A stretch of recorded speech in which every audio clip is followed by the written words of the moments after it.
Porcelain shatters. A plate crashes to the marble floor, and the entire restaurant freezes. At the center of it all, a young black waitress, barely in her 20s, stands trembling with a tray still balanced in one shaking hand. Her name tag reads, Amira. Across from her, three elegantly dressed guests stare her down like a jury. The woman in the red silk dress sneers. Do you even know how much that plate costs? Her voice cuts through the quiet like glass. Amira swallows hard. She opens her mouth to speak, but the man beside the woman interrupts, his tone dripping with mockery. Let me guess. You'll say it was an accident. You people always have excuses. Laughter. Soft, cruel, expensive laughter. The sound makes Amira's grip tighten on the tray until her knuckles turn white. The diners nearby glance nervously, whispering behind their menus. But no one intervenes. Not the manager, standing frozen by the counter. Not the other waitstaff, watching from the kitchen doorway. No one moves. The man in the designer's suit leans forward, his cufflinks flashing gold. I come here for peace and elegance, not to be served by someone who can't even hold a tray steady. Amira blinks back tears. Her voice, quiet but steady. I'm very sorry, sir. I'll replace it right away. He smirks. Replace it? With what money? You don't even look like you could afford the napkins here. The woman beside him adds with a cruel chuckle. She probably borrowed that uniform. Amira lowers her eyes, not in defeat, but to keep her rage from showing. Her heart is pounding, but her voice remains calm. Would you like me to bring another set, ma'am? No, the woman snaps. Just bring someone competent. Another guest, a younger woman filming quietly with her phone, whispers under her breath. This is unbelievable, but the antagonists don't notice. They're too absorbed in their own performance. The woman in red turns to the manager. Why are people like her even allowed to serve in a place like this? Amira freezes. That line hits differently. Every word feels deliberate, sharpened like a blade. People like her. The restaurant's jazz playlist hums in the background, the music now painfully out of place. The manager, a pale man with nervous eyes, finally steps forward. Miss Amira, could you step aside for a moment? The humiliation burns deeper than the stares. Still, she nods and walks toward the back, tray in hand. Her shoes echo against the marble. Tap, tap, tap, like a countdown to something unseen. As she disappears behind the kitchen door, the man in the suit chuckles to his wife. That's why you never mix pity with luxury. The woman laughs. Exactly. You give them a job, and they think they belong here. The camera lingers on the door Amira vanishes through. Whispers ripple through the dining hall. A waiter whispers to another. She's new. Just started this week. Poor thing. Another shakes his head. Those people at table 7, they're regulars. The owner dotes on them. The young woman, still filming, murmurs quietly into her phone. Table 7 just humiliated a waitress. Everyone saw it. Nobody's doing anything. Online chat bubbles pop up on her livestream. At Real Justice 24, why is nobody helping her? At City Eyes, that place is supposed to be classy. Disgusting behavior. The tension simmers. The entire restaurant feels like it's holding its breath. Amira stands alone in the staff corridor, staring at her reflection in a stainless steel fridge door. Her eyes glisten, but not from tears, from focus. She exhales slowly, rolling her shoulders back, letting calmness return like armor. Her coworker Malik peeks in. Amira, hey, you okay? She nods once. Yeah, I just need a minute. He hesitates. You don't have to go back out there. I'll tell the manager you're... No, she interrupts softly. I'm fine. Then, almost to herself, she adds, they think they know who I am. Malik frowns, confused, but she's already walking back toward the dining hall. Each step steady, deliberate. The man in the suit is now mid-story, laughing too loudly, showing off his Rolex. So I told the broker, double it. If he can't afford it, he doesn't deserve it. The woman in red claps, admiring his arrogance. And then Amira returns. A hush falls again. She carries a replacement plate, her posture straight, her expression unreadable. Here's the new serving, sir. On the house. The man scoffs. Oh, how generous of you. She sets the plate down carefully. Then, calmly, she looks at the manager. Sir, may I ask something? Yes. What's the restaurant's policy on guests insulting staff based on race or social background? The manager freezes. The couple exchange glances, momentarily thrown off. Excuse me, the man says. What are you implying? Nothing. Amira replies, still calm. Just asking. Because I believe Section 17 of the Anti-Discrimination Act applies to private establishments too, doesn't it? The live streamer's phone shifts focus to her face, capturing that quiet confidence. The chat erupts. At Truth Teller, oh, she's done playing. At Maya K, wait, she quoted the law. The man laughs, trying to reassert dominance. Cute. You Googled that. Amira's eyes don't waver. No, I helped write the local policy review 2 years ago. A pause. The silence is thick now. The woman in red narrows her eyes. You? Please. You're just a waitress. Amira smiles faintly. For today. The tension ripples like a storm cloud ready to break. One of the other guests leans to whisper, Who is she? Amira glances at her smartwatch, a sleek, limited edition model. It vibrates with a soft notification. Text message. Parking out front. Coming in. Dad. She looks up, calm, unbothered. If you'll excuse me, I should prepare the front desk. The woman scoffs. You mean to wipe it? Amira tilts her head, her voice a whisper, barely audible, but razor sharp. No, ma'am. To welcome someone very important. She walks away. Each step is deliberate. Each stare follows her like gravity. The live streamer whispers to her phone. She said her dad's coming. Did y'all hear that? At Urban Voice. No way. Is she related to the owner or something? At Watchful. This is about to get good. At Table 7, the laughter died. The man shifts uncomfortably in his chair, muttering to his wife. She's bluffing, but the doubt in his voice betrays him. The restaurant doors swing open. A black luxury car idles outside, and a tall man in his late 50s steps in. Immaculate charcoal suit. Calm authority, the kind of presence that bends the air around him. The staff immediately straightened up. Even the manager hurries to greet him. Mr. Imani, good morning, sir. We weren't expecting. He raises a hand gently. Where's Amira? Every head turns. The room goes still again. Amira steps forward from the hallway, hands clasped behind her back. Right here, Dad. Gasps ripple through the crowd. The guests at Table 7 freeze. The man in the suit blinks, color draining from his face. Dad, he repeats quietly. The father walks to her, his tone calm but commanding. What happened here? No one answers. Even the jazz music fades to a soft hum. Amira opens her mouth to speak, but before she can, her father's phone buzzes. He glances down, then back up at the table where the wealthy guests sit, pale and silent. He gives a small, knowing smile. Interesting, he says softly. I just received the security footage. The entire room seems to shrink. The restaurant is silent. You can hear the tension, the clink of a single spoon, the soft hum of air conditioning, the shuffle of expensive shoes under the table. Amira's father, Mr. Imani, stands in the middle of the dining hall, tall, composed, commanding. A quiet power radiates from him, not the arrogance of wealth, but the still confidence of earned authority. He looks from Amira to the table of guests. The man in the suit, the woman in red, their smugness now dissolved into nervous disbelief. I'll ask again, Mr. Imani says evenly. What happened here? No one answers.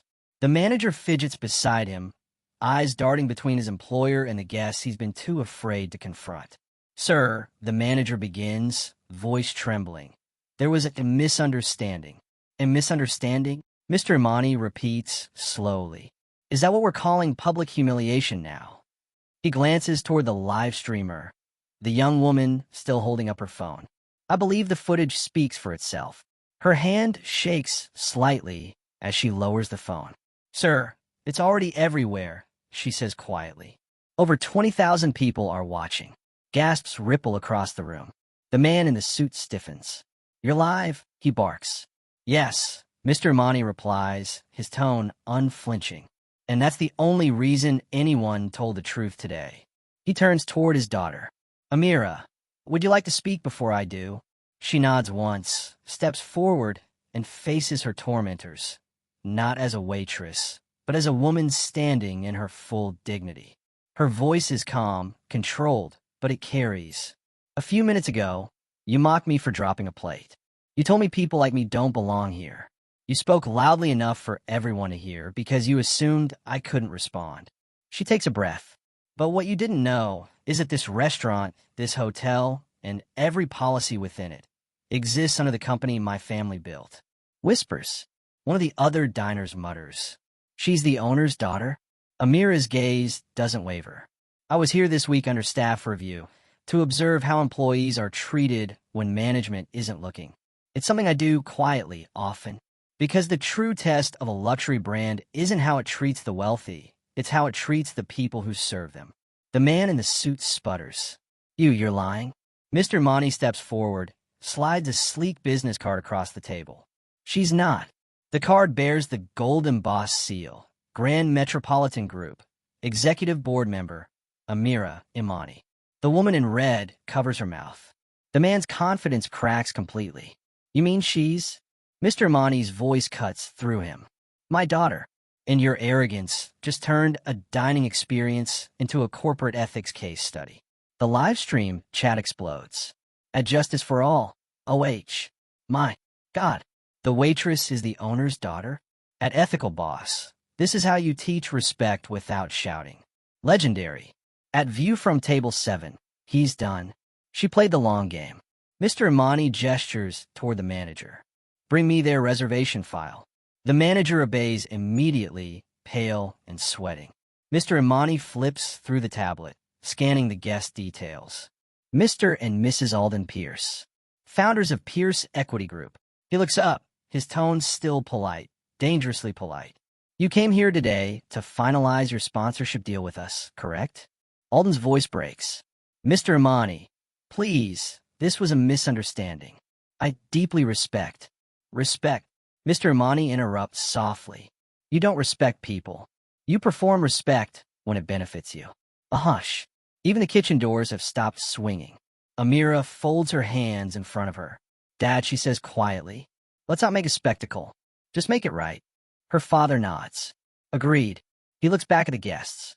Mr. Pierce, Mrs. Pierce, as of this moment, your sponsorship contract with Grand Metropolitan is terminated. For cause. Guests again. A chair scrapes loudly as Mrs. Pierce stands. You can't. You don't understand who we are. Amira's reply is calm, surgical. No, ma'am. I understand exactly who you are. The question is, do you? The silence that follows is heavier than any shouting could ever be. Mr. Imani gestures for the staff to return to their duties. But everyone is still watching. History is happening between the silverware and the linen napkins. He takes a breath, and his tone shifts from punishment to principle. This isn't about revenge, he says quietly. It's about reflection. He looks at the manager. How long have you worked here, Thomas? 8 years, sir.